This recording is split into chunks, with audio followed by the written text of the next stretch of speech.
আজকে আপনাদের সাথে এমন একটা রেসিপি শেয়ার করতে যাচ্ছি যেটা পরোটা দিয়ে ভাত দিয়ে বলেন সব কিছুর সাথেই যায় আর আপনারা অনেক মজা করে খাবেন। হে এভরিওয়ান, আসসালামু আলাইকুম, welcome back to my new another cooking video. প্রথমত আমি এখানে পেঁয়াজ কুচি আর মরিচ কুচি তেলে একটু ভেজে নিয়েছি। তারপর এখানে ইউজ করেছি আলু আলু কুচি কুচি করে ভালোভাবে ক্লিন করে সেটা ব্যবহার করেছি এখানে। তারপর এখানে হলুদের গুঁড়া আর পরিমাণ মতো লবণ দিয়েছি। আমরা আলু ভাজিটা যেভাবে খাই ঠিক সেইভাবে প্রথমত আমি আলুটা ভাজি করে নেব।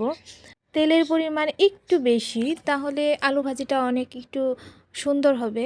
তারপর এদিকে আলু ভাজি হতে হতে আমি এখানে ডিমটা গুলিয়ে নিচ্ছি। এখানে নিয়ে নিয়েছি টমেটো কুচি, পেঁয়াজ কুচি আর হালকা একটু মরিচ কুচি, কাঁচামরিচ, আর 2টা ডিম যেহেতু দিব সেই পরিমাণে লবণ দিয়ে কিছুক্ষণ ভালোভাবে কচলিয়ে আমি ডিম 2টা দিয়ে দিব, দিয়ে ভালোভাবে মিক্সড করে নিব। আপনারা পরিমাণে কম বেশি করতে পারেন, কোনো প্রবলেম নেই। আমার কাছে 2টা ডিম দিয়ে আমি করব মনে হয়েছে, 2টা ডিমের জন্যই পারফেক্ট যতটুকু আলু দিয়েছি। যাই হোক, এখানে আমি ডিমটা সুন্দরভাবে গুলিয়ে নিচ্ছি আর খুব ভালোভাবে মিক্সড করে নেবেন। আর ডিম কে কে পছন্দ করেন অবশ্যই কিন্তু কমেন্ট করে জানাবেন। আমার তো ডিম সব সময়ই ভালো লাগে, সকাল দুপুর রাত যে কোনো সময় মুখে রুচি না থাকলে আমার কাছে ডিমটাই ভালো লাগে। তো এই দিক দিয়ে আমার আলু ভাজিটাও হয়ে গেছে, আমি এটা এখন নামিয়ে নেব।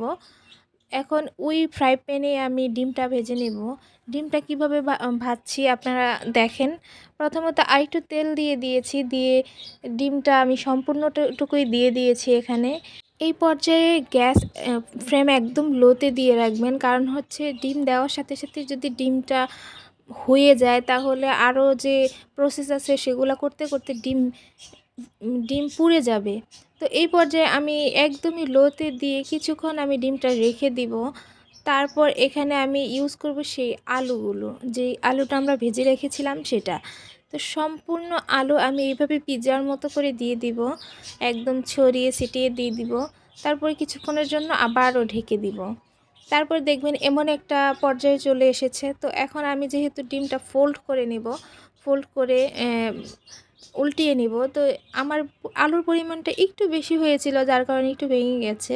আপনারা যদি ঠিকঠাক প্রপারভাবে করতে চান আলুর পরিমাণটা একটু কমিয়ে দিবেন। যাই হোক, এই তো আমার ডিম ভাজিও হয়ে গেছে। এইভাবে ডিম ভাজি খেতে কিন্তু খুবই মজার। আমি অবশ্য পরোটা দিয়ে খেয়েছিলাম। এটা আমার সাধারণত আমি কারো কাছে দেখিনি এই রেসিপিটা। আমার কাছে মনে হয়েছে যে এইভাবে ভেজে খেলে ভালো লাগবে, তো আমি নিজে থেকেই বানিয়েছি। তো ভিডিওটি কেমন লাগলো অবশ্যই কিন্তু কমেন্ট করে জানাবেন। সবাই ভালো থাকবেন, সুস্থ থাকবেন। আল্লাহ হাফেজ।